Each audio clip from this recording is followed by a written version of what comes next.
இயேசுவில் அன்புக்குரியவர்களே, விட்டுவிடு எதை, நான் எதை விட வேண்டும் என்று நம்மிடையே கேள்விகள் எழலாம்.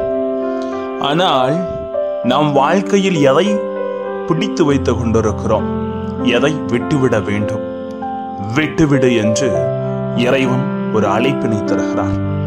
காலங்கள் உருண்டோடிய பின்பும் யதார்த்தங்களை புரிந்து கொள்ளாத மனித இனம் என்றும் இருந்து கொண்டு தான் இருக்கிறது. எதையோ பற்றி பிடித்து கொண்டு தேவையில்லாத ஒவ்வொன்றையும் மனதிலே வைத்துக் கொண்டு தேவையானவற்றை விட்டுவிட்டு வாழ்க்கையில் அனைத்தையும் இழந்து வாழுகிற மக்களா நாம். விட்டுவிடு, விட்டுவிடு. உன் வாழ்க்கையில் எதை தேவையற்றது என்று நினைக்கிறாயோ அதை தூக்கி எறிந்துவிட்டு தேவையானது ஒன்று கடவுளின் அன்பு என்பதை வார்த்தை உணர்த்துகிறது. வார்த்தையோடு கடந்து சிந்திக்கலாம் வாங்க. Praise the Lord. இயேசுவுக்கே புகழ், இயேசுவுக்கே நன்றி. இறைவனின் அருட்கரமும் அருள் ஆசீரும் உங்களோடும் உங்கள் குடும்பத்தோடும் நிறைவாக தங்கிட உங்களை நான் வாழ்த்துகிறேன்.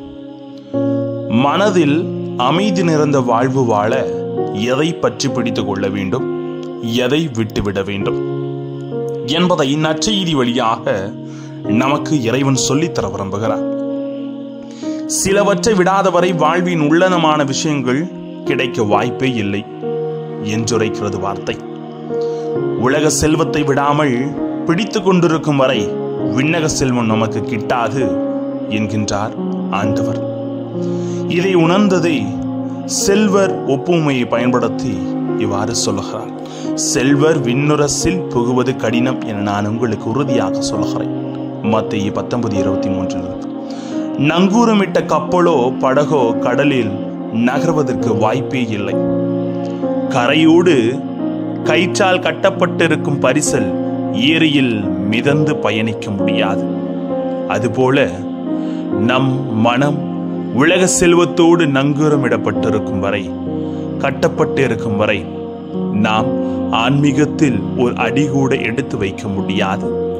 இவற்றை விட்டுவிட துணியும் பொழுது நமக்கு கிடைக்கும் பொக்கிஷம் 100 மடங்காக இருக்கும். இவைகளால் கிடைக்கும் மகிழ்ச்சியை விட அவற்றை விட்டு விடுவதால் கிடைக்கும் மகிழ்ச்சி 100 மடங்காக இருக்கும் என்ற வாக்குறுதியை ஆண்டவர் இன்று தெளிவாக தருகிறார். ஒரு விஷயத்தை விட்டுவிடு. எவரும் இன்னொரு விஷயத்துக்கு ஆசைப்பட்டுத்தான் அதை விட்டு விடுகிறார்கள். ஆசைப்படும் மற்றொன்று கிடைக்காது என்று தெரிந்தவர்கள் பற்றி பிடித்து கொண்டிருப்பதை அவளை எளிதாக விட்டுவிட மாட்டார்கள். புரியுதுங்களா? ஆமாங்க. ஏதோ ஒரு தேவையில்லாத ஒரு உணர்வு போல எதையோ பிடித்து கொண்டு வாழ்வின் ஆதாரத்தை இழந்து கொண்டிருக்கிறோம். கிறிஸ்துவின் வழியாக நாம் நமக்கு உறுதியாக வைத்திருக்கும் பொக்கிஷம் மீட்பினால் கிடைக்கப்பெறும் நிலைவாழ்வாகும். அதன் முன் சுவையை இவ்வுலக வாழ்வில் அது கொடுக்கும் பொக்கிஷம் என்பது நமது மனதிலிருந்து யாரும் எடுத்துக்கொள்ள முடியாத நிம்மதியையும் அமைதியும் தான்.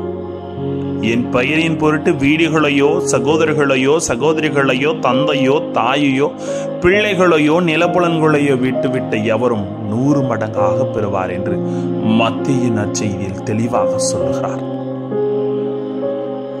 இவ்வுலக வாழ்வில் கிடைக்கப்பெறும் அளவிட முடியாத மகிழ்ச்சியையும் அமைதியையும் குறிக்கிறது.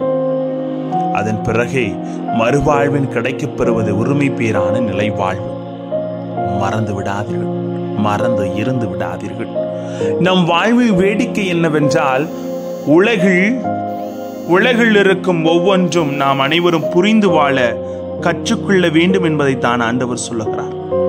நம் வாழ்வில் வேடிக்கை என்னவென்றால் உலகில் உள்ளவற்றை பெருமளவுக்கு அபகரித்துக் கொள்ள வேண்டும் என்ற ஆசையும் மனதில் நிம்மதியும் அமைதியும் இருக்க வேண்டும் என்ற ஆசையும் பின்னி பிணைந்ததாக இருக்கிறது. ஒருபோதும் இரண்டும் சேர்ந்தே கிடைத்து விடாது. அவசியமற்ற ஆசைகளுக்கு மனதில் இடம் இருக்கும் வரை அமைதி அம்மனதில் குடிகொள்ள சாத்தியமே இல்லை என்பதை உணர்ந்தவர்களாய் இறைவன் நமக்கு வாக்களிக்கும் 100 மடங்கான பொக்கிஷத்தை மட்டும் ஆசைப்பட்டு நம் வாழ்வை அதற்கேற்ப அமைத்துக் கொள்ளவே இறைவன் அழைத்து விடுகிறார். விட்டுடுவோங்க, தேவையில்லாததை விட்டு விடுவோம். நமது கை சுமந்து செல்லும் ஒரு செயல் நமக்கு வலிக்கிறது, அது சுமையாக இருக்கிறது என்றால் அதை நாம் உடனடியாக விட்டுவிட வேண்டும். இப்படித்தான் வாழ்க்கையில் சில சுமைகள் நம்மளை அழுத்திக் கொண்டிருக்கலாம். அதை தேவையில்லை என்று உணர்ந்து என்று ஒருவன் அதை விட்டுவிடுகிறானோ அன்று நிம்மதி பிறக்கிறது, ஆசீர் பிறக்கிறது, நிலைவாழ்வு கிடைக்கிறது. சிந்தித்து விட்டுவிடுங்க. ஜெபிப்போமா? அன்பு இறைவா, எங்கள் வாழ்வில் தேவையில்லாதவற்றை தூக்கி எறிந்து தேவையானது ஒன்று உமது நிலைவாழ்வு என்பதை உணர்ந்து தேவையற்றதை அனைத்தையும் விட்டுவிட்டு தூக்கி போட்டுவிட்டு உம்மை பற்றி கொள்ள எங்களோடு தங்கும் ஆண்டவரே, பிரைஸ் தி லார்ட்.